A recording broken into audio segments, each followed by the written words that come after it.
hết vậy?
Gì khổ.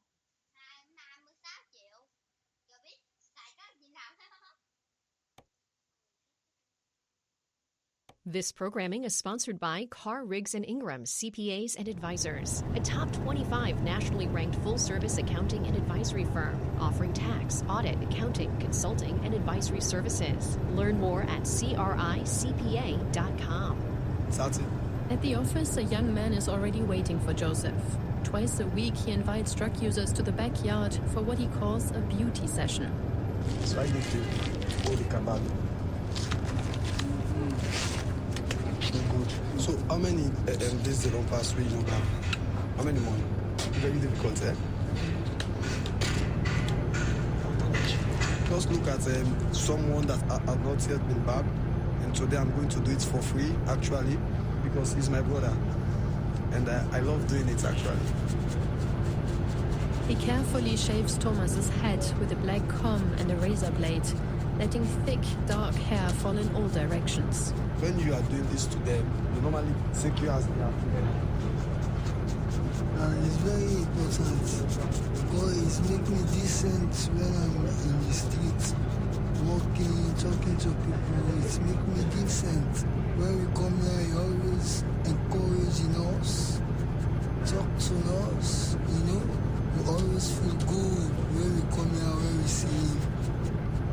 Really simple stuff, like a haircut. But Sarah, I'm just wondering, is that enough? You know, Myra, for Joseph, this is actually a really important chance to follow up with the people he's supporting on their journey to leave drugs behind. Because, you know, without structure, a safe place to stay, a healthy community, or looking presentable, many drug users relapse. And so Joseph and his team, they do everything they can. They offer guidance, they really believe in each person that they see, and they show them that if so many of them have been able to leave a life of drug abuse behind, so can they. Now, I mean, just what, 400 people have been rehabilitated by the government? It's a very low number given the scale of the actual problem. Why is that the case? Yeah, so I actually wanted to visit one of the 2 government rehab centers, but it turns out that no one is being rehabilitated at the moment. Yep. A spokesperson from the Ministry of Health mentioned a lack of funding as a reason, but they did create a special task force to deal with the Kush crisis, though the drug just keeps circulating everywhere in Freetown and beyond. And that's where the work of Joseph and Jama is so crucial, because it really shows that where the government falls short, local actors really step in. Absolutely, and I think it's clear that much more needs to be done, but still it is encouraging to know that even at grassroots level, people are trying to find solutions. Thank you so much, Sarah, for taking us to Sierra Leone today.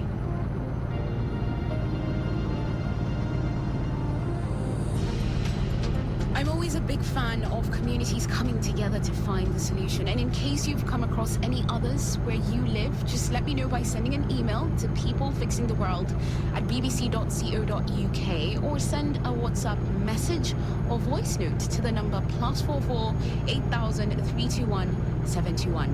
I'll be back next week with more great solutions. Until then, Thanks for listening.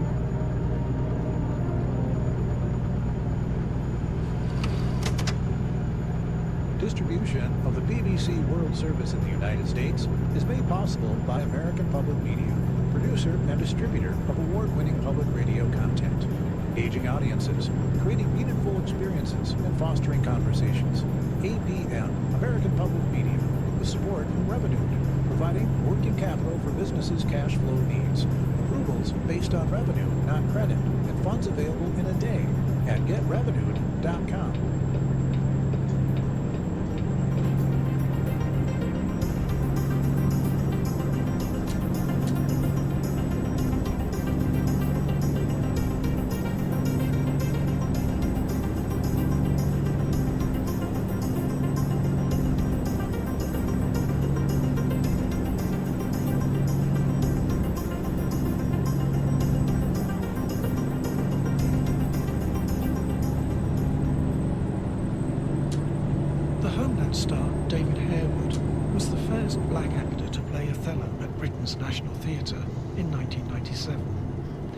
Now he's returning to the stage and to the role in a new production in London's West End. Join me, Julian May, for In the Studio After the News as I follow David Harewood and the cast of Othello as he prepares to play the only main character Shakespeare wrote who's a person of colour.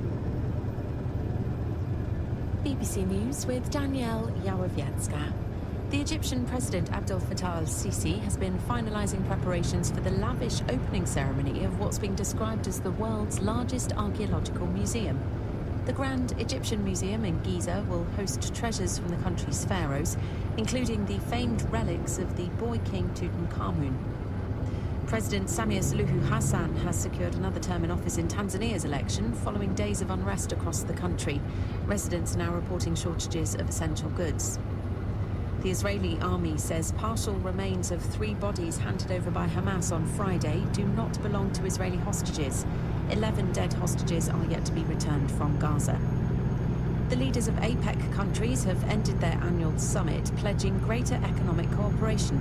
President Xi Jinping has promoted China as a counterweight to the US. Canada's Prime Minister Mark Carney has said he apologised to Mr Trump on the sidelines of the summit for the airing of an ad featuring the former US President Ronald Reagan's criticism of tariffs. After its broadcast, Mr Trump broke off trade negotiations with Canada. South Korea's President Lee Jae-myung has urged his Chinese counterpart Xi Jinping to help broker the resumption of dialogue between the two Koreas. Mr Lee called on North Korea to freeze its nuclear weapon program, but Pyongyang dismissed the appeal as a pipe dream. Serbians will remember the 16 people killed a year ago when the roof of the newly refurbished Novi Sad train station collapsed. It sparked months of protests led by students who accused the government of corruption. President Aleksandar Vučić has apologised on the eve of the anniversary. A massive aid operation is continuing across the Caribbean following the passage of Hurricane Melissa, which killed more than 50 people.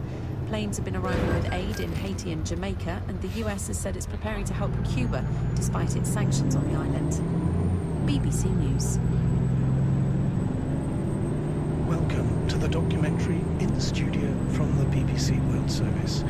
I'm Julian May at the stage door of the Theatre Royal Haymarket, one of the most beautiful and impressive playhouses in the West End, London's theatre district. When you hear this programme, a new production of Shakespeare's tragedy Othello just have opened. It will run until the middle of January next year. Othello is Shakespeare's only play in which the main character is a person of colour. David Harewood, Hollywood star of Homeland and Blood Diamond, is Othello. He was the first black actor to play the role at Britain's National Theatre back in 1979.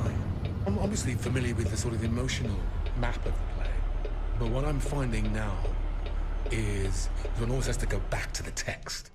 Caitlin Fitzgerald, who was in Succession, is Desdemona, Othello's young white wife. Theatre is like a marathon. This programming is sponsored by the Dan L. Duncan Comprehensive Cancer Care Center at Baylor St. Luke's Medical Center, offering comprehensive cancer care that is compassionate, personalized, and driven by clinical research. More at stlukeshealth.org/cancer. Nubbed. that was going to be the motor of his revenge. Jones played Mr. Bates in the television drama Mr. Bates versus the Post Office. It had such an impact, the government made new laws to clear the victims and compensate them. And it made Toby Jones one of the country's best-loved actors.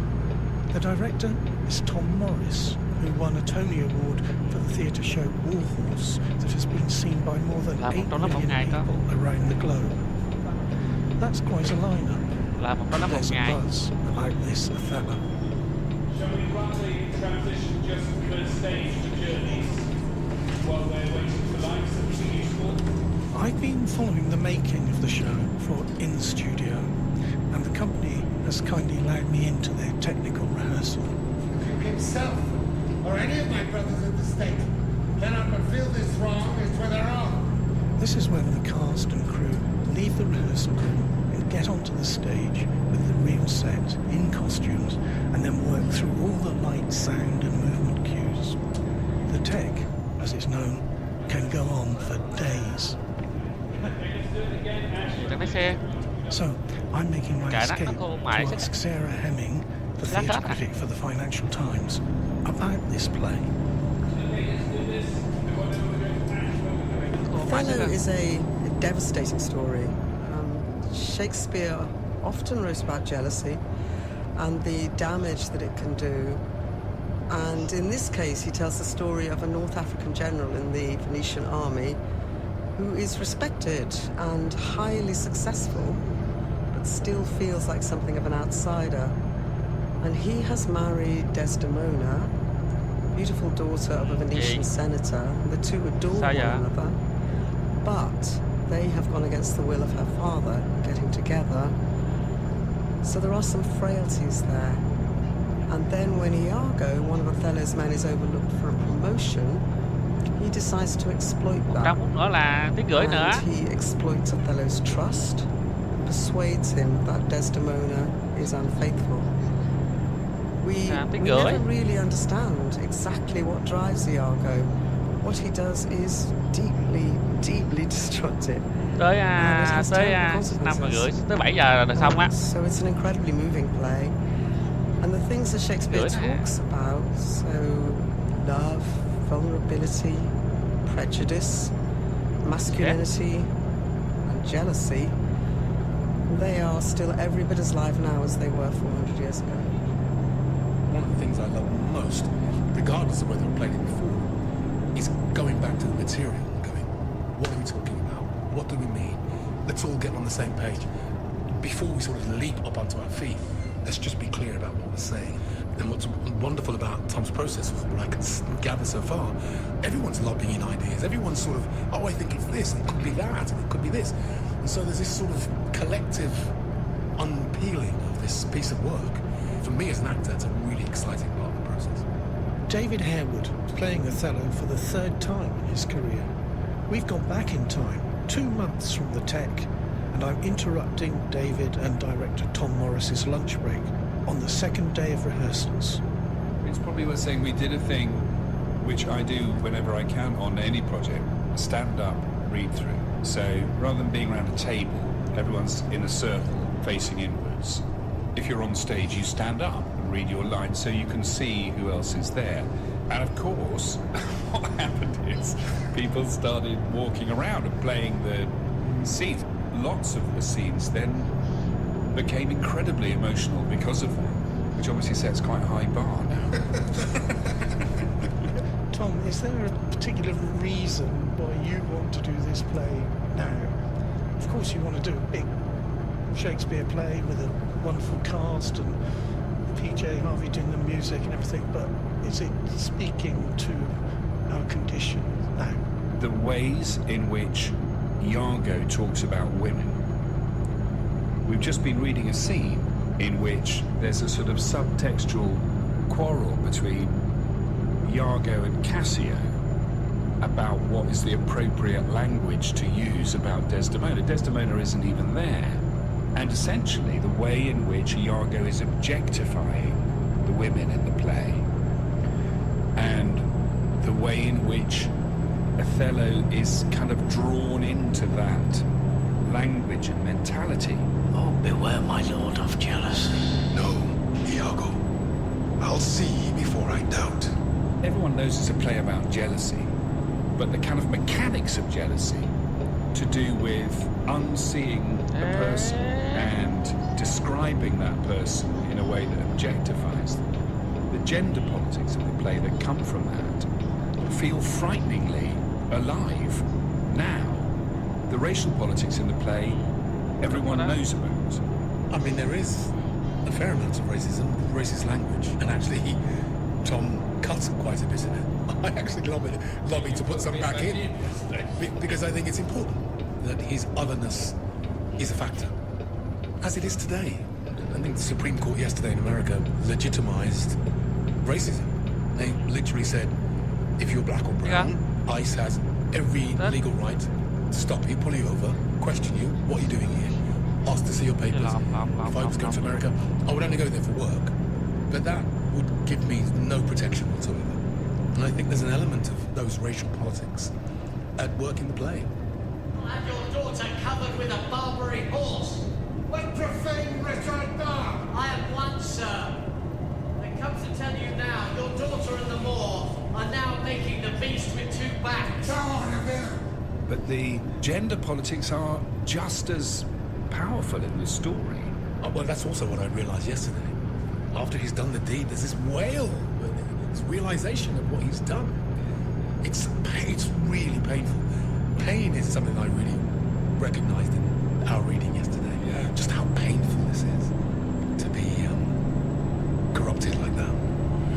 When you're dealing with that, again, we're at a very early stage, when you're dealing with a story that has such pain in it and such violence in it, you have to ask yourself, why are we lifting the lid on this? And for me, I think it's because the mechanisms are recognisable in our own world.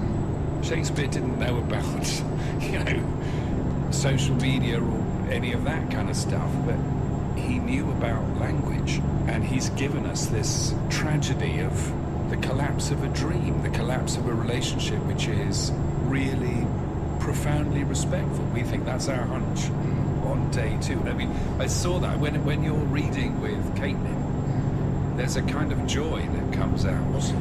And we just have this playfulness together, which is beautiful. And the idea that that becomes corrupted by misinformation and disinformation, which we're all familiar with today, the play is the ultimate act of misinformation and disinformation. I am not what I am. In what they call the green room, where the actors relax before they go into work, there's a model of the set of Othello. It looks as if you're looking into a picture. There's a gold ornate frame around the stage, and then on the stage itself there are three arched doorways, also in gold frames, but there are no doors. So it gives you the idea that you're in a formal place, maybe a palace, and that there are a series of rooms, but actually you can see right through everything to the back of the stage. And above, there's something like the pattern you get on an ornate plastered ceiling, but there is no ceiling. So you have this idea of formality, but you can see through everything. And thank you, the world. 3 weeks have passed.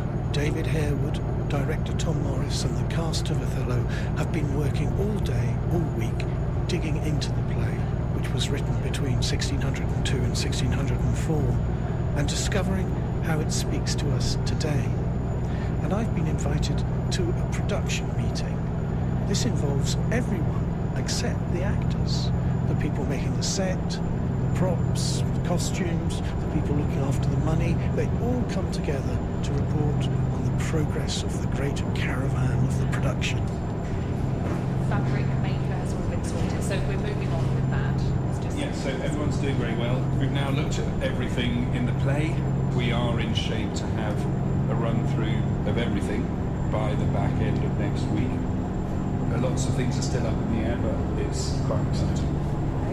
very, very good fight call today with David and Caitlin for the murder scene. There are no windows in the rehearsal room. The company is creating the world of the play, cut off from the world outside. But theatre is made for the world outside, for society today. In the UK recently, there have been protests at hotels where asylum seekers are accommodated. This whole flag thing, to some people it's patriotic, to others it's extremely threatening.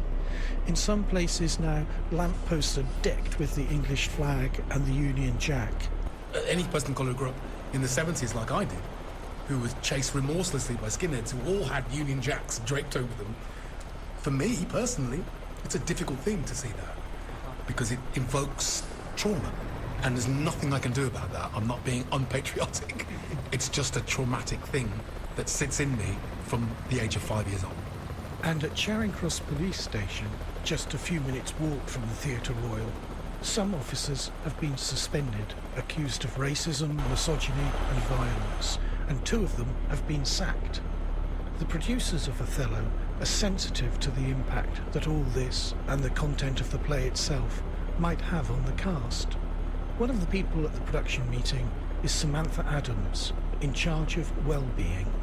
I'm really delighted with the way that well-being is being held in the room, but also in mind and body of everyone in the room. The creatives and myself and stage management have an awareness, which isn't a concern, but should be kept in mind about the real-life themes, particularly with regards to Charing Cross Police Station, systemic racism and misogyny. And when those 2 things come together, there's often a kind of heightened sensitivity, which we should all keep in mind. Otherwise, I think, it's going really well. This is the documentary in the studio from the BBC World Service.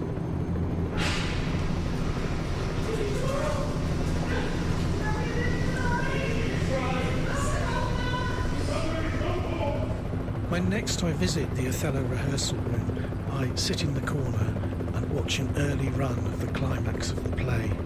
No costumes nor proper set. The fight moves still cautious, but even so, very powerful. At one point, Othello hits his wife. It's shocking. No one comes to her aid. This, you feel, will not end well. Desdemona, played by Caitlin Fitzgerald, is puzzled but brave. Vinette Robinson's Amelia, Desdemona's servant and friend, stands up for her against not just Othello, but her husband, Iago. These women emerge as important figures in the drama. In a break, Caitlin and Vinette tell me what they've discovered about the characters they're creating. It is a play with 2 incredible male leads, but the women in it are key, and I think we were both really keen not just to make them plot points, but to make their stories a real focus of the play. Yeah, indeed, and I was sort of shocked as I started to work on the play and very dutifully read a lot of scholarship and essays and how little the domestic violence, the murder of these 2 women, is mentioned, and if it is, it's a plot point to move the action along for the male heroic journeys. And I'm so glad we're not doing that. And the sort of first thing I said to Tom when I met him was, I'm not interested in a Desdemona who's kind of virginal and virtuous and meek. And he said, great. The play is all about dishonest Iago, who's forever called honest, and Desdemona, Othello thinks in the end is a strumpet, but you're absolutely honest and brave in your love for this black man in a very white society.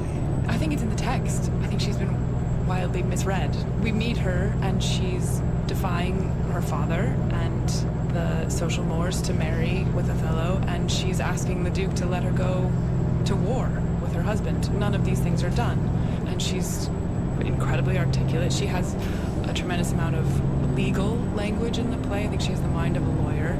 She's really smart, and she's really sure of what she wants. I think it's in the text. I don't think we're doing anything too egregious. Another thing that Tom wanted to be clear about is that it's in a world similar, not the same as, but similar to our own, in that people of colour can advance, but that does not mean they're not subject to prejudice. So the racial dynamics are hopefully as complicated as our own. And Amelia is an amazingly brave person as well. Towards the end of the play, you're the person who speaks truth to power, really, there. And I think you realise what might be the consequence of that. There's that line, but you not tell me, go home. Have I got that right? Yeah, perchance the Argo, I will now go home. I think at that point, the truth is the most important thing. And whatever the consequences are, she is willing to meet them. That doesn't mean she wants to die, but she knows it's a possibility. Having seen what's happened to the woman that she's become incredibly close to, she just can no longer be complicit in the systems that have allowed it, because she is complicit. She keeps a lid on her suspicions until she gets to a point where she cannot. Oh, these men. These men. Do you know all your words now? You're completely off the book and everything? Caitlin? I really thought so. And then today had one of those terrible, terrible moments where suddenly I wasn't sure who I was, what play we were doing, or what I was meant to be saying. Because you can learn your lines in isolation at home. As soon as you get the piece on its feet, as soon as you change a thought or a motivation, then the lines you once knew can elude you. Yeah, but indeed. And another thing that I noticed, involving you both actually, in that rehearsal, was how technical it all is. I mean, where you have to move, the fight, the death, quite harrowing to watch. Good. That's what we're going for. I sometimes wonder where the joy in an actor's life lies. Getting some work, for one thing. But is it the performing, or in the work in rehearsal leading to performance? I asked Toby Jones about this. He plays Iago, the damned villain who poisons Othello's mind with jealousy. I happen to believe that rehearsing a play is as happy a place as an actor can be, because unlike a musician with music, or unlike a painter with a sketch, but the rehearsal is where you realise that your sketchbook is sort of 24 hours a day for the rest of your life. You know, you're constantly picking up on behaviour. That's what you do. You intuit how people lead their lives. You feed your imagination doing that. And the only place you get to disgorge that is in rehearsing a play. You certainly don't get that kind of rehearsal on film or television.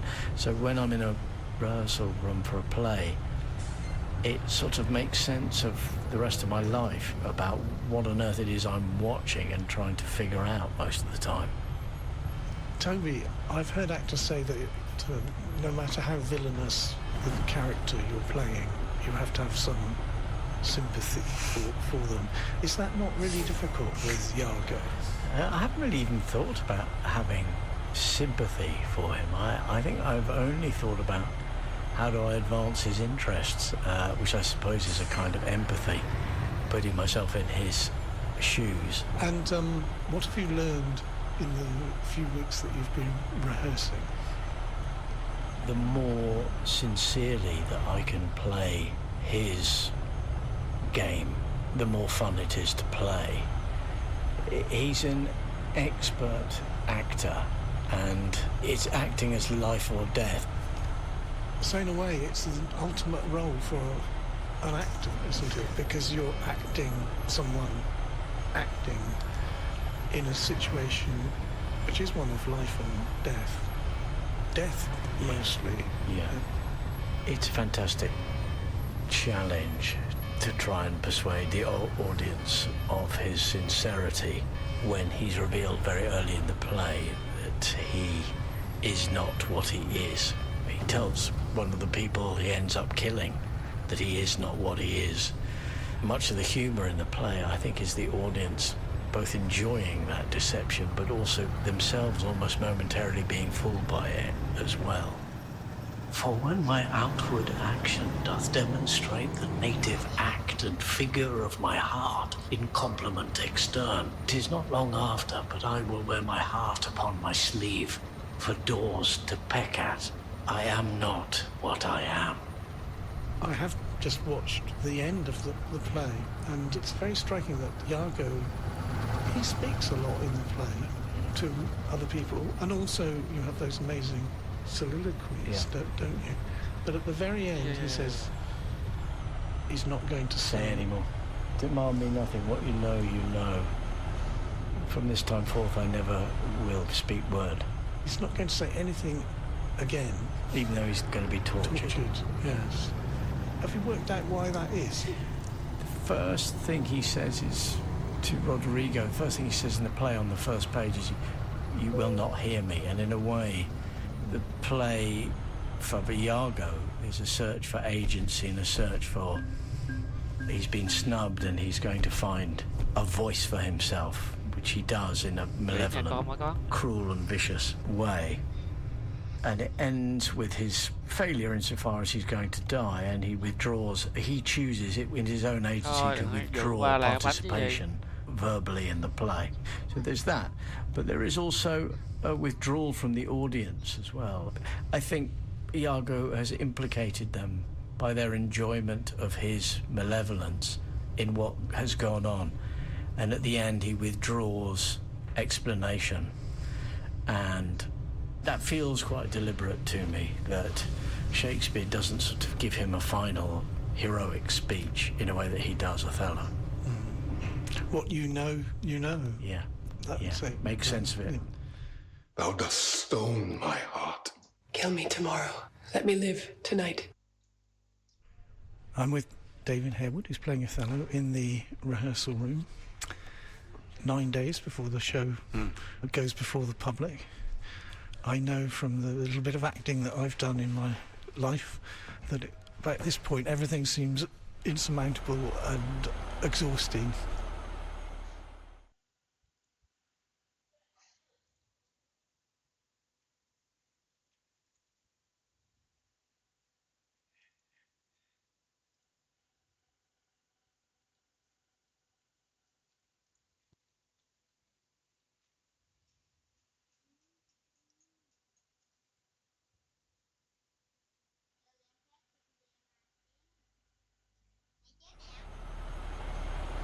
This programming is sponsored by the Dan L. Duncan Comprehensive Cancer Care Center at Baylor St. Luke's Medical Center, offering comprehensive cancer care that is compassionate, personalized, and driven by clinical research. More at stlukeshealth.org/cancer. And frustrated and corrupted he becomes, and sort of using that insecurity as a way into the violence. As a younger man, I was very quick to anger, and I was very angry at the idea of somebody having an affair, whereas this time the idea sort of makes him crumble. It's the pain of that, the sense of loss, sense of betrayal, and I'm really using more colour in the emotion, more of a sense of insecurity and vulnerability, which causes the anger, as opposed to just pure anger, full-on anger from the very first moments of the second half, and I think that benefits the play. Because the play is actually a tender love story. Goes wrong, is it not? Exactly, and he never stops loving it. That's something I didn't really understand, I think, as a young man. The sort of mind trick of the play is that even though he still finds her attractive, still loves her, there's also this undercurrent of loathing and jealousy and hatred, which of course leads to violence. Further upstage, we'll sort out what we need to sort out. I'm back in the Theatre Royal in London's West End, where the technical rehearsal of Othello goes on and on. Toby Jones as Iago scurries about in military fatigues. David Harewood, Othello, is resplendent in an electric blue suit with a military sash. The senators are in full-length scarlet robes. It all looks wonderful. But what is really extraordinary is that working together over the last 6 weeks, Tom Morris, David Harewood, Caitlin Fitzgerald and Toby Jones and the whole company have made new discoveries about Shakespeare's characters that are relevant to our 21st century lives. And that, as the critic said at the beginning, Othello is as powerful today as it was 400 years ago. You've been listening to the documentary In the Studio from the BBC World Service, presented and produced by me, Julian May. Houston Public Media is a service of the University of Houston and is supported with your gifts to the Houston Public Media Foundation. More information available online at houstonpublicmedia.org/donate. You know a good story when you hear it. Makes you feel, laugh, think. Sometimes you get a little teary. I'm Scott Simon, host of Weekend Edition Saturday, and each week we bring you stories from around the country and around the world. Stories that help you learn, make you smile, catch you by surprise. Please join us every Saturday for the news you need and the stories you won't forget. Saturdays 7 until 9 a.m. on News 88.7. This is your NPR station, KUHF Houston, News 88.7, a service of the University of Houston. Get local and breaking news anytime at houstonpublicmedia.org. Listen to us on your favorite devices. Tell your smart speaker to play News 88.7. There's more to classic Gothic literature than monsters and the supernatural. We think of the Gothic as to do with terror and fright, but it also helps us confront those devils. It helps us look them in the face and then decide what we do with them. Coming up, Madeline Potter helps us find what Europe's scariest stories can teach us about ourselves. While Mexico's Day of the Dead festivities are becoming more popular across North America, Luisa Navarro reminds us of its deep roots designed to help us face our mortality. This is an authentic Mexican tradition that stems from pre-Hispanic times. And hear what you might actually encounter on a ghost tour of old New Orleans. I had people burst into tears. I had people try to run out of the room. I had one girl swear that she had been slapped in the face. Come along with us for the hour ahead if you dare. It's Travel with Rick Steves. This is Danielle Yałowiecka with the BBC News. Hello. The Egyptian President Abdel Fattah al-Sisi has been finalising preparations for the lavish opening ceremony of what's been described as the world's largest archaeological museum. The Grand Egyptian Museum, close to the pyramids in Giza, will host the country's remarkable collection of pharaonic treasures, including the famed relics of the boy king Tutankhamun. Tarek Taufik is a former Director General of the museum project and says for the first time all the treasures found by British Egyptologist Howard Carter will be on show. I had the idea of displaying the complete Tutankhamun, which means nothing remains in storage, nothing remains in other museums in Egypt from the tomb, and you get to have the complete experience the way Howard Carter had it over 100 years ago. Residents of Tanzania's biggest city, Dar es Salaam, say food and fuel are becoming scarce and expensive after days of violence over disputed election results. The main port is closed and many flights have been cancelled. Security forces are manning roadblocks and checking ID cards after President Samia Suluhu Hassan was declared the landslide winner. Rights groups say she oversaw a wave of terror before the poll. Victor Kanani is in Tanzania. Because of the internet shutdown, that means it's been very difficult to actually verify the numbers, and the government made it also very difficult for international journalists like us to get into Tanzania and to be able to cover elections. There is a lot of discontent. Some of the people we've been speaking to say they are worried about what is happening right now. They are worried about what becomes of the country and the chaos that has been witnessed in the past few days. Germany's foreign minister has called the situation in war-torn Sudan apocalyptic. The comments came as more reports of atrocities emerged from the city of Al-Fasher. Here's Will Vernon. Horrific accounts of mass killings and rape have been emerging from Al-Fasher following the capture of the city by the Rapid Support Forces last weekend. On Friday, the UN Human Rights Office said hundreds of Sudanese civilians may have been killed in the area. The RSF says it's ordered investigations into any violations by its fighters. Speaking at a conference in Bahrain on Saturday, the German Foreign Minister, Johann Wadephul, said the humanitarian crisis was the greatest in the world.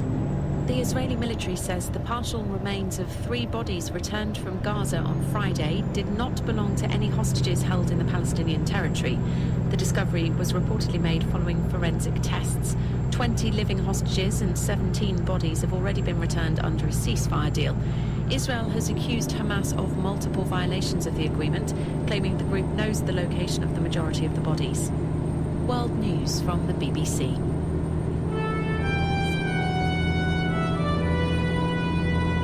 This is Texas Originals from Humanities Texas for the advancement of history, culture, and education. In the 1930s, San Antonio plazas thrummed with music. Among the few female performers were the Mendozas, Leonora and her daughters, including 16-year-old Lydia, who captivated listeners with her clarion voice and skillful accompaniment on the 12-string guitar. Lydia sometimes performed solo, singing folk and popular songs whose lyrics she'd often learned from gum rappers. She attracted the attention of a local radio announcer who offered her $3.50 a week to perform on air, a godsend for the struggling family. Mendoza's solo recording career began with Bluebird Records. Her first hit, Mal Hombre, an indictment of machismo culture, became her signature song. She was a pioneer of música tejana, a rich hybrid of conjunto, rancheras, and other styles that captured the passions and heartaches of border life. No matter the song style, Mendoza once said, "When I sing that song, I live that song." Mendoza went on to perform for large audiences throughout the United States, Mexico, Cuba, and Colombia. Her success opened doors for other Tejana singers. Nicknamed the Lark of the Border, Mendoza recorded hundreds of songs and toured until a stroke ended her legendary career. Mendoza was inducted into the Tejano Music Hall of Fame and awarded the National Medal of the Arts. In 1982, she became the first Texan awarded the National Endowment for the Arts National Heritage Fellowship for Lifetime Achievement. For more information about this Texas Original, visit texasoriginals.org. Texas Originals is produced by Houston Public Media and Humanities Texas, with funding from the National Endowment for the Humanities. Listening to the news can feel like a journey, and 1A is the place for daily conversation that guides you beyond the headlines. We bring together thoughtful guests and listeners from every state to help us take the pulse of America. I'm Jen White. We'll get to the heart of the story together on 1A.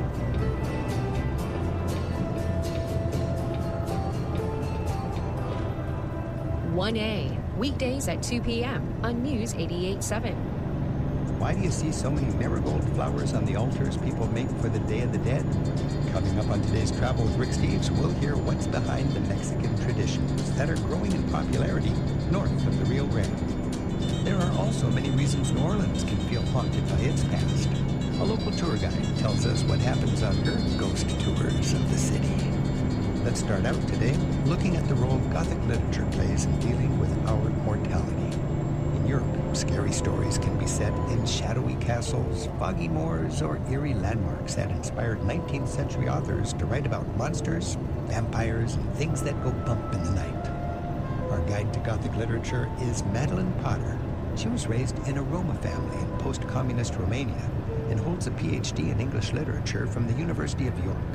Dr. Potter joins us now on Travel with Rick Steves to remind us of places that inspired novelists to concoct their nightmare fantasies.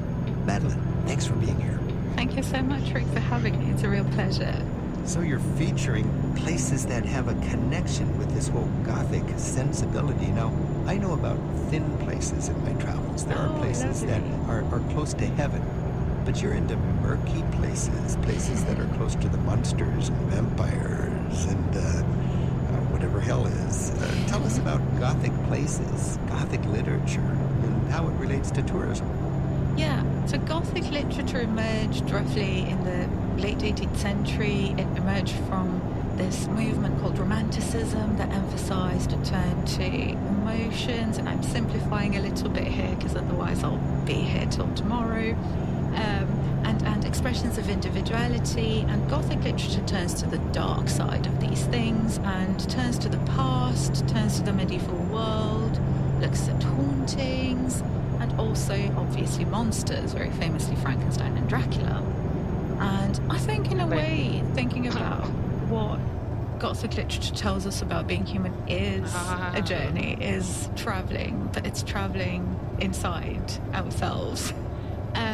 But But if you want to check some literary places that are related to the Gothic, you might want to start in Transylvania, but also Lake Geneva, where Mary Shelley's Frankenstein was famously born, as well as John Polidori's The Vampire, one of the earliest prose fictions that we have in the English language that features a creature that we might today recognize as a vampire. Okay, now before we get into all of these individual places, Maddie, I would like to, first of all, straighten out the word Gothic. To me, Gothic is medieval architecture, and it was named as an insult of the Goths, because Goths were a barbarian tribe, so the people that came after Gothic said, well, that's old-fashioned, let's call it barbarian, or Gothic. So there's that Gothic. There's the Goth sort of counterculture that we see today, and then there's Gothic literature. What do they have in common? I mean, what do Goths walking the streets with their dark demeanors today have to do with Gothic literature and Gothic architecture? Yeah, well, Gothic literature is associated in many ways with Gothic architecture. So when it started, you get these ruined abbeys. And that's it. So that is the connection, just Gothic ruins. It's a great setting for a Gothic novel. Absolutely, yeah. I mean, there's always some kind of ruined abbey. But also it is associated because the rise of Gothic literature in Britain is partly related to translations of dark romantic literature from Germany. So there is that sense of the Germanic, the Gothic. Would that be like scary fairy tales? There are a lot of... There's the theme, for example, there are German ballads, and there are German stories about the undead lover.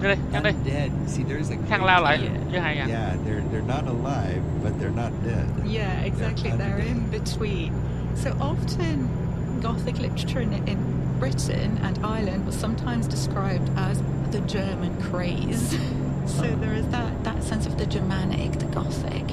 And then the Goth subculture emerged from the post-punk era. It was mostly associated with bands such as The Cure or Joy Division.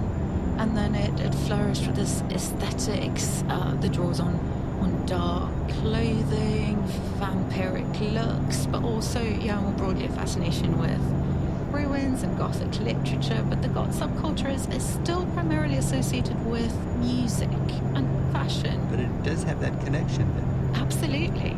This is Travel with Rick Steves. We're talking with Madeline Potter. Her upcoming book is called Theological Monsters, Religion and Irish Gothic. To learn more about Madeline and her work, you can go to madeline-potter.com. Well, let's talk about sightseeing if you're interested in Goth culture and Gothic literature. First of all, you've got to start with Transylvania and Vlad Dracula. Isn't that sort of if you were going to have a greatest hits of Gothic tourism, Transylvania? Definitely Transylvania, yeah. The castle. And I've been there. I think it's a terrible tourist trap. Yes, it is, yeah. And what's really interesting is it Bran Castle that you've been to? Yeah, the Bran Castle. Yeah, so what's really funny is that historically it's quite likely that Vlad Dracula never set foot there. Right, It's not his actual castle. His castle was in Wallachia, because he was a Wallachian ruler, and it's called Poinak Castle. Well, they got to get their promotional budget together then, because Bran is getting all the money. Yes, but it's become Romania's Gothic tourism hub. And if you go to Transylvania now around the castle, you will see trinkets with vampires on them and red wine marketed as blood. Okay, my goal as a tour guide is to take that goofy tourism gimmick and drawing some kind of worthwhile history or story out of it. What's something worthwhile we can derive from the goofy story of Vlad Dracula sucking blood in a castle that he never went to? Well, there are still superstitions that are still very much alive in Transylvania. People do still very much, especially in more rural communities, believe in these things. Now, I grew up in Romania, in what would be historically the region of Transylvania, although now it's considered, it's just on the outskirts. Growing up there, I grew up with people actually hanging garlands on their windows on St. Andrew's Eve to keep at bay the strigoi, or the vampires as they're called. Now, imagine when I became a scholar of Gothic literature and I'm writing about Dracula and I'm seeing Bram Stoker describe Transylvania, describe these places that I knew as a child. It's very, very interesting that Bram Stoker, he was an Irish writer who was thinking about the condition of Ireland as well to a certain extent. And what's interesting is that there are parallels between the ethnic and religious tensions of Ireland and the ethnic and religious tensions of Transylvania. Transylvania is Romania is the land of Romanians, Wallachia is the land of Wallachians, England is the land of the Angles, whereas Transylvania doesn't have that. It's the land across the forest, Transsilva. It's kind of a vantage point, which in a way makes it Gothic itself, right? Because you can't really fix it, pin it down to something.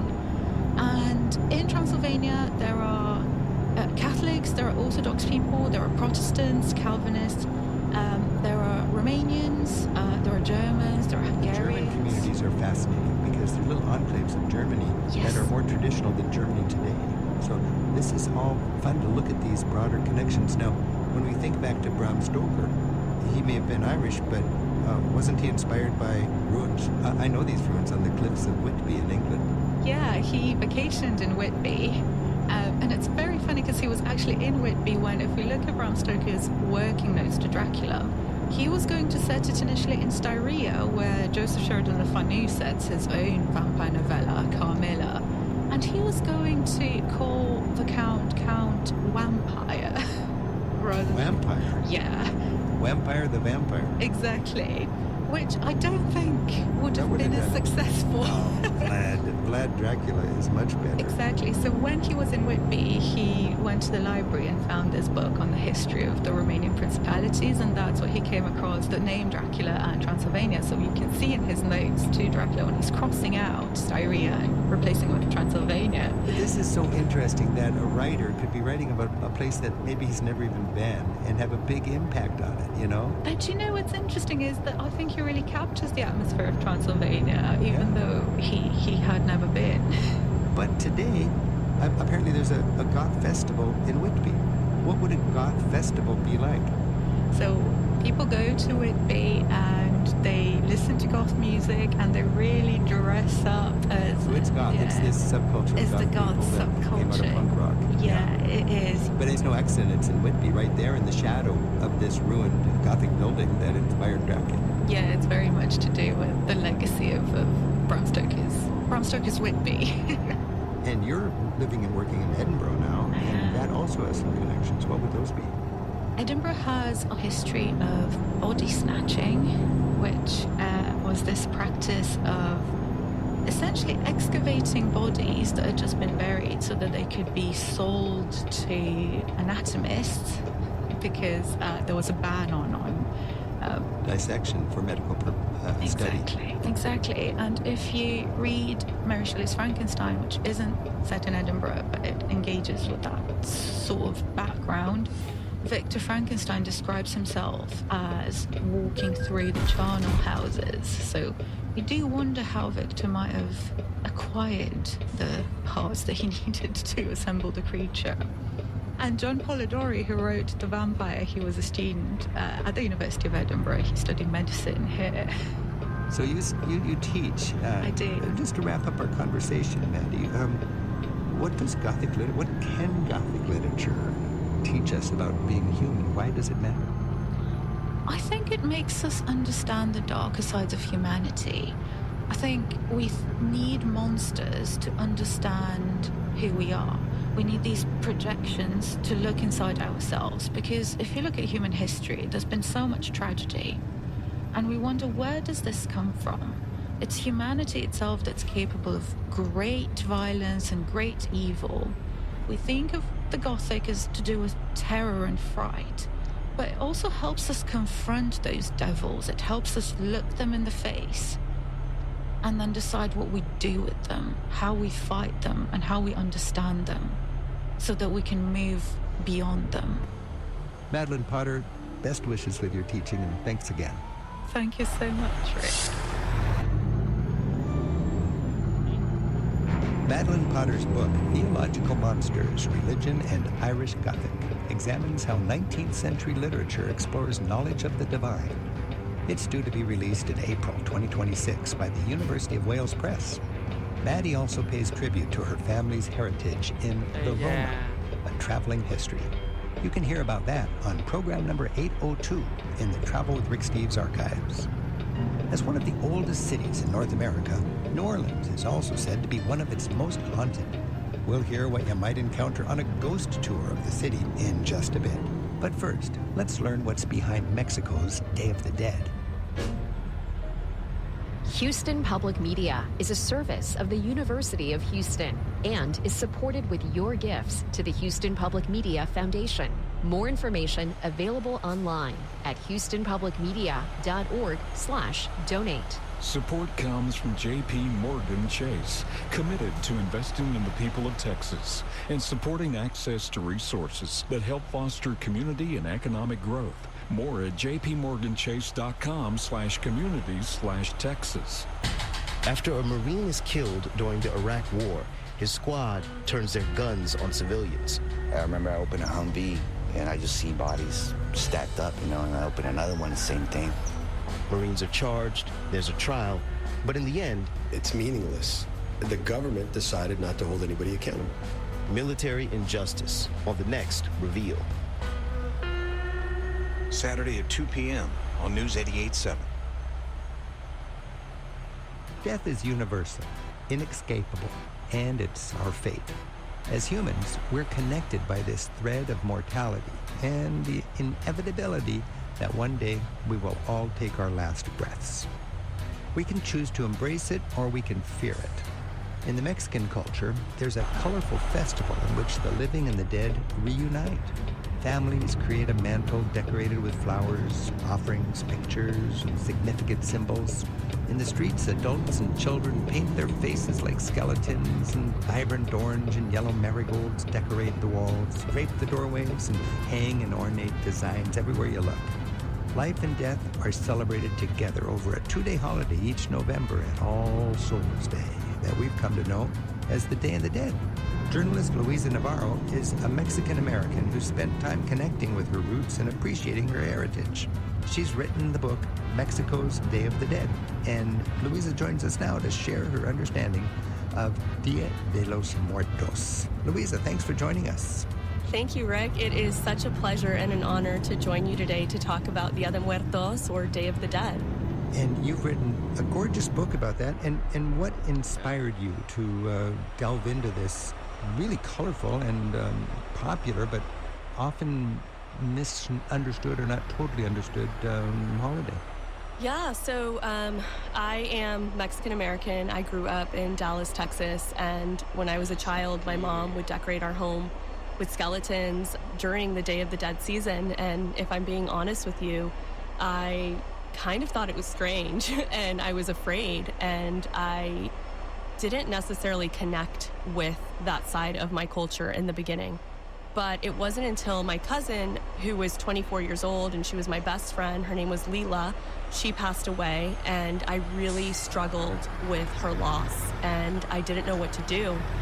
And that was when I realized, wow, I'm so fortunate that I am Mexican because I can turn to my culture for help and guidance. And I started getting really into it and learning the process of what it is to build an altar. So you really recognized in a practical, hands-on way, dealing with the sad death of a friend, that this can be approached, the traditional celebrating of the Day of the Dead helps people deal with death. Exactly. You know, I think that one of the saddest parts about death isn't necessarily death itself, but it's the fact that we're almost not allowed to talk about the people who have died anymore because we make people feel uncomfortable. And so when I lost my cousin Leela, I felt like I wasn't allowed to talk about her anymore. But thanks to our tradition, thanks to Dia de Muertos, Day of the Dead, I am allowed to talk about her and celebrate her once a year and all my other relatives who have passed away. And it's so beautiful, and I hope to inspire other people to do the same all around the world. Now, Louise, it's interesting, as I was reading through your book and thinking about this, the Day of the Dead in Mexico and in Latin America, it coincides with Halloween, and it also coincides with All Saints' Day. Correct. And that's the day at my church when we bring pictures of people, loved ones who have died, and they're put up on a table in front of the church, and there's candles, and we remember the dead. How is that happening all on the same day? What's the connection with this pre-Christian, indigenous Latin American celebration and this Christian Catholic celebration and all this Halloween goblins and skeletons? That's a very interesting happening at a certain time of year. Of course, and first I want to emphasize the fact that Dia de Muertos is not Mexican Halloween at all. It is not meant to be a scary holiday or a silly holiday. It is meant to be a holiday where we come together, have dinner, place the pictures of our loved ones, and honor them and celebrate their memory. You know, I grew up celebrating both Halloween and Day of the Dead, but they're completely different holidays. Originally, the reason that we are so lucky to have Day of the Dead is thanks to the indigenous people of Mexico. It's a pre-Hispanic tradition, and it was actually originally celebrated in late July and early August to honor the goddess of death, known as Mictecacihuatl. What the indigenous people did is they would burn copal incense, they would, like you said, decorate with flower garlands, specifically marigolds, which are known as cempasúchil. That's the indigenous word. And they would make tamales, and there was, at the time, some human sacrifice. And eventually what ended up happening was when the Spanish colonized Mexico, they actually did not approve of this celebration at all. And they did try to eradicate the tradition. But the indigenous people would continue to celebrate and honor Mictecacihuatl secretly. And what the Spanish did was there was this natural syncretism that happened, and they decided to move the celebration to November 1st and November 2nd, which, as many people know in the Catholic religion, is when we celebrate All Souls and All Saints Day, or the people who have died. And that is why Dia de Muertos is now celebrated November 1st and 2nd. So when we say pre-Hispanic, meaning literally before the Spanish came, before the conquistadors. And when they came, they brought with them their religion, and part of the conquest was to put the Catholic religion on the indigenous people. But in any case, when conquerors come in and take over people, they have to deal with these deeply held feelings, religious feelings that were already there.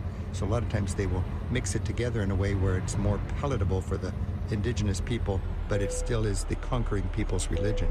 Of course, yeah. They tried to, eradicate it. They did not believe in this tradition, but it was basically impossible. And so what they did was they blended it. Yeah, and it's a way to have a multi-day festival welcoming spirits back for a visit. It's kind of a nice thing. It's my favorite holiday of the entire year. And I think everyone around the world should honor and celebrate their loved ones who have died.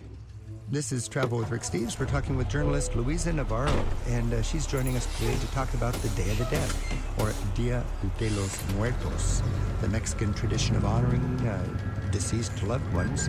Luisa's written the book, Mexico's Day of the Dead, and it features beautiful pictures that capture the colorful celebration all across Mexico.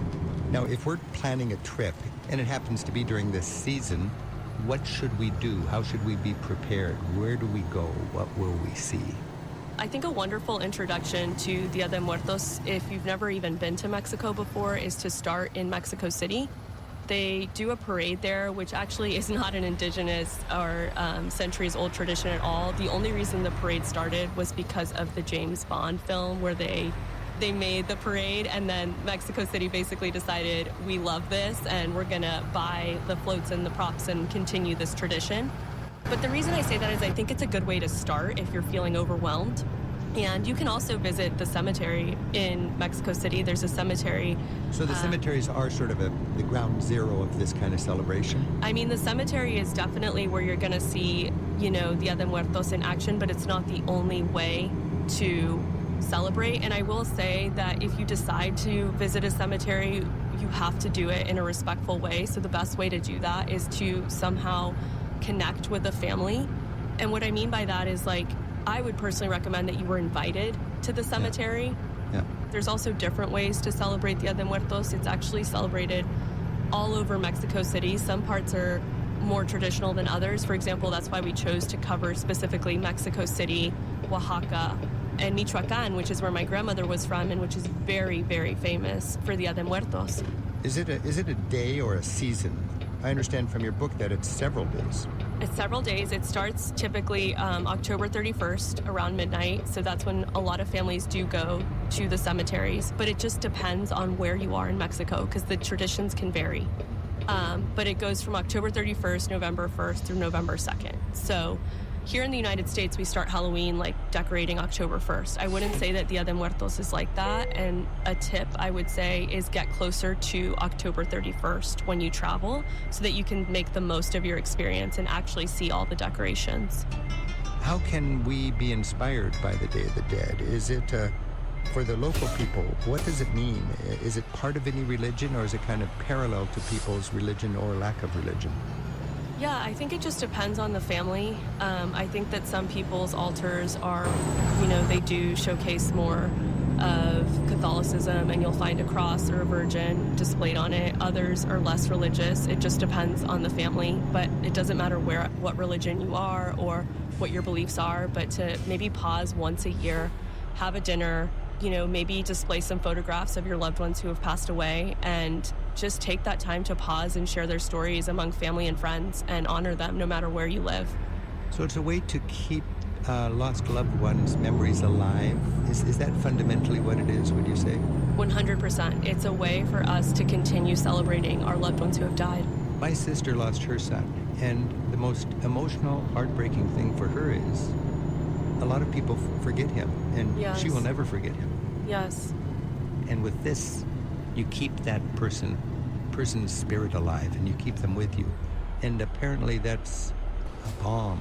It's a soothing blessing for people who celebrate the Day of the Dead, more than just a bunch of ghoulish skeletons and so on. It has that colorful indigenous vibe, but it's also a very practical thing to keep loved ones remembered. And of course they're gone, they're dead, and who knows what's next, but they can be remembered, and that's a beautiful thing for the people who've suffered that loss.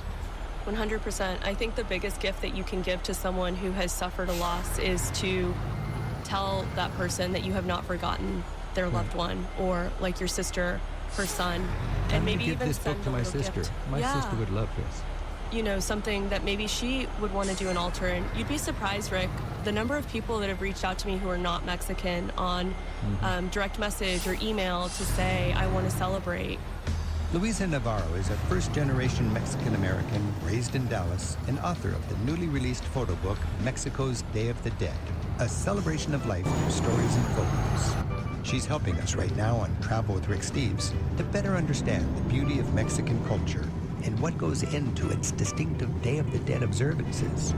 Luisa's website and blog posts feature places to visit in Mexico, plus instructions for building your own altar for the Day of the Dead. It's at mexicoinmypocket.com. And that's also the name of the gift shop that she runs on Court Street in Brooklyn, New York. Let's talk about what's in that altar, because you actually have a build your own altar kind of chapter in the book. It's fascinating. Tell us, what are the elements of the altar? There are so many different elements in my book. I think I cover over 22 elements. But some of the traditional elements are, you want to provide a bienvenida, or a welcome for the spirits. And so you want to make sure that you display their favorite foods, you display their favorite drinks, that you place the marigolds, because the marigold scent is what guides the spirit to us, and the color is said to be the only color that they can see. So that's why marigolds are one of the most important elements. I like to decorate with little monarch butterflies in honor of my grandmother, who was from Michoacan, and where the Purepecha natives believe that due to the migration of these butterflies, which migrate all the way from Canada to Michoacan during this time of year, they believe it's our spirits coming back to visit us. And so I really like to put the monarch butterflies on my altar. Even though it's not necessarily a traditional element, it's a great way to connect with my lineage and my heritage and that story. There are so many different elements that I get into in the book. And then do you redo the same? Do you save that altar and bring it out every year, or do you leave it up all year, or do you build it from scratch every year? It's a great question. Honestly, the first altar you build will feel very overwhelming, especially because you're dealing with those emotions. My first altar was nothing special, nothing fancy. I felt very overwhelmed, so I started with just simple pictures, marigolds, candles to light the path. And then what I've done is I have a little box, and I save all of the pictures of my relatives, and I save all of these elements. And little by little, I've gotten better and better at learning these traditions. And I hope to encourage other people to not feel overwhelmed by the process, and to know that they can really do what feels best in their heart and just build something with love. Like, that's really what it's about. This is Travel with Rick Steves. We're talking with Luisa Navarro. Her book is Mexico's Day of the Dead. And we're gaining a deeper understanding than just a sightseeing, colorful opportunity for a photograph. Luisa, there is, it seems, one iconic symbol of the Day of the Dead, and that is La Catrina. Can you tell us a little bit about La Catrina? Of course. So as a tourist, if you travel to Mexico and you go to the markets or you see the decorations or you see people dressed up in skeletal imagery, that is La Catrina. And she is a skeletal woman who is dressed in European clothing with a feather hat. And she was actually originally created by a political cartoonist known as José Guadalupe Posada. And what José Guadalupe Posada was doing is that when he created that cartoon, he was making fun of women and people who would deny their indigenous roots.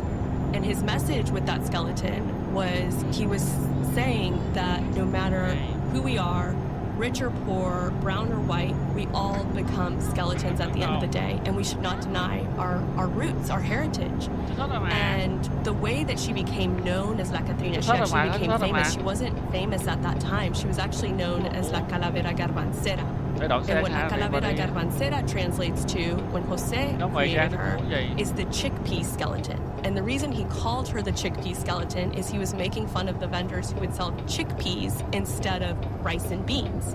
And chickpeas obviously were introduced by the Spanish. So eventually, Diego Rivera, the most famous Mexican muralist, I mean, he's like everything, was a huge fan of José Guadalupe Posada, and he decided to place La Catrina. Because for some strange reason, humans like a good chill down their spine. They like a good scare, a controlled scare.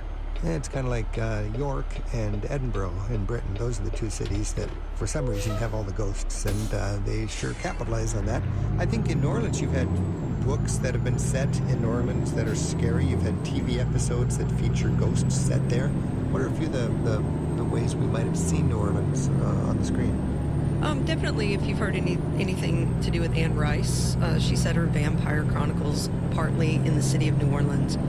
If you're dealing with the religion of voodoo, there's been several movies that have been set, like Angel Heart, in and around the area of New Orleans. Skeleton Key, I believe, was another one.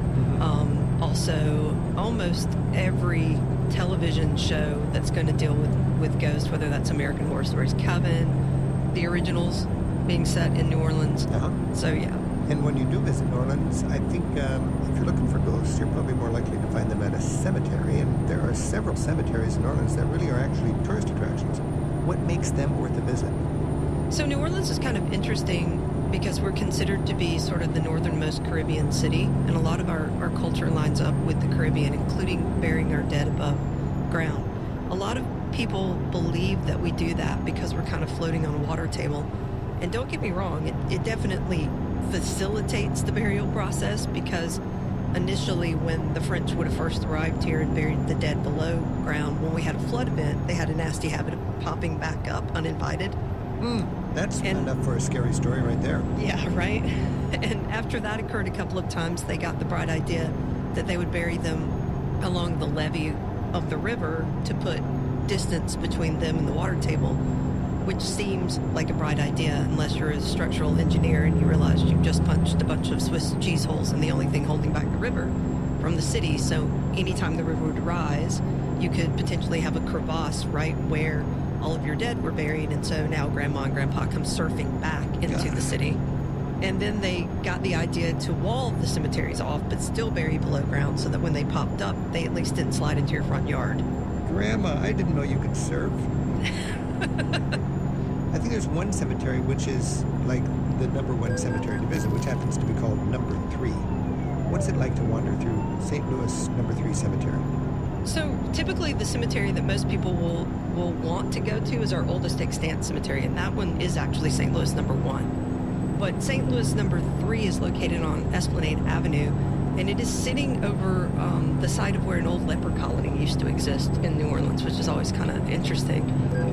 But again, if you can wander freely into that cemetery now, a lot of cemeteries have been closed down, but that one still enables you to go in freely on your own and see the above ground architecture, which I think is what is the big draw for people who are coming from other parts of the United States, where they're used to having the dead buried in ground. So there's a lot of money being spent on these grandiose mausoleums.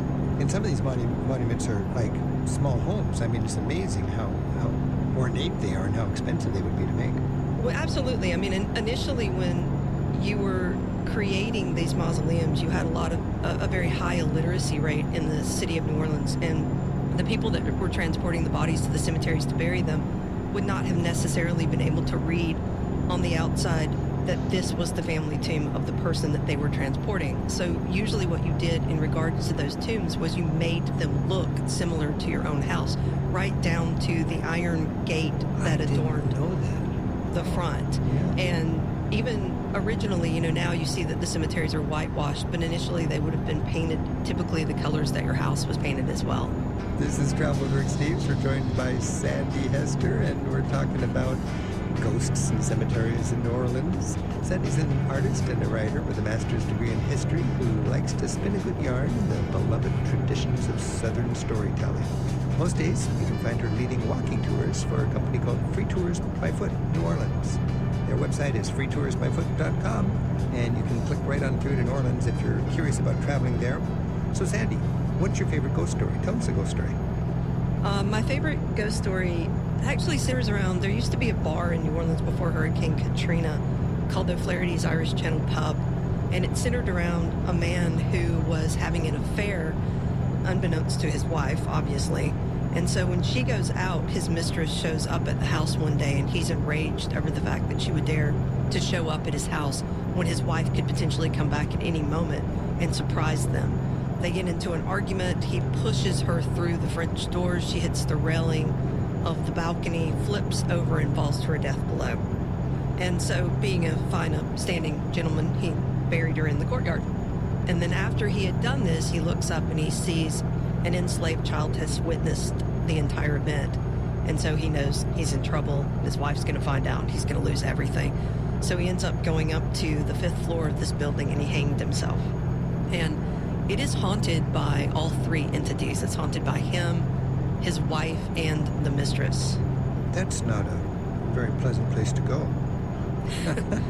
And whatever you believe as far as ghost stories, and I'm not really sure what I believe as far as what happens to us when we pass on, but there were some moments that occurred on that particular tour, the higher up that you went in the building. Yeah. I had people burst into tears. I had people try to run out of the room. I had one girl swear that she had been slapped in the face. Wow. That has me just scared out of my shoes, but I need more. Tell me another scary story. So there is a house that's located on Royal Street in the heart of the French Quarter, and most people in New Orleans consider it to be the most haunted house in the city. And it is known as the LaLaurie Mansion. Some people will pronounce it Lalaurie. It does feature, to some degree, in American Horror Stories Coven, but it centers around a woman named Delphine LaLaurie, and she is throwing sort of lavish parties at her home, and people, as they go to these parties, are realizing that they never see the same enslaved African twice, which would have been unusual because for a house that particular size, you really wouldn't have needed to have more than about 7 enslaved Africans on site. So they started to ask questions, and it eventually comes out as the house during one of the parties catches fire, and the fire brigade arrives and puts the fire out, that they discover the horrors that have been taking place inside this particular property. And what has been happening is that she has been abusing and executing those enslaved Africans in a room upstairs. And so there are a few surviving enslaved Africans that are brought down in the midst of this party, and the city sort of learns the horrors that have taken place. So the house, the LaLaurie's, by the way, did make an escape, and she would live out her days in the lap of luxury in Paris. So no one ever really went on trial or was ever punished for what occurred inside of that house, which is probably one of the things that we like to say makes the house probably as haunted and as cursed as it is. But the house will burn almost all the way to the ground by an angry mob, and it sits in ruins for about a decade. And then in the late sort of 1800s, early 1900s, it gets turned into a tenement home for Italians. And they never stay there for very long. They say that it's hard to sleep at night, that there are screams that occur throughout the night. They wake up in the morning to find their animals have been killed, mutilated on the ground.